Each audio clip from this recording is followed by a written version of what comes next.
Slushmakerda marojniy qilsa bo'ladimi o'zi? Mana marojniy smeslarni tayyorlab qo'yganmiz, bitta sinab ko'ramiz. Barankani qo'yamiz va tayyor smeslarni quyib yuboramiz. Milkshake rejimiga o'tkazamiz va startda bosib yuboramiz, rezultatni kutamiz. Bu apparatimizda siz muzdekkina ayronlar, kokteyllar, milkshake'lar, yozgi smuzilar qilishingiz mumkin bo'ladi. Marojniysini ham bitta sinab ko'ramiz, rezultatini ko'ramiz. Ko'rishingiz mumkin, buni sekin quyulashni boshlayapti. Bitta quyib ko'ramiz.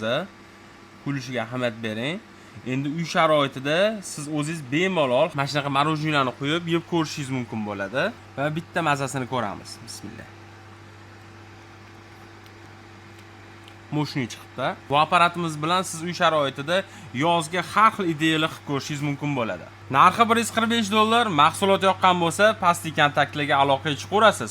Shunaqa zo'r texnikalarni o'tkazib yubormaslik uchun obuna bo'lib qo'ying.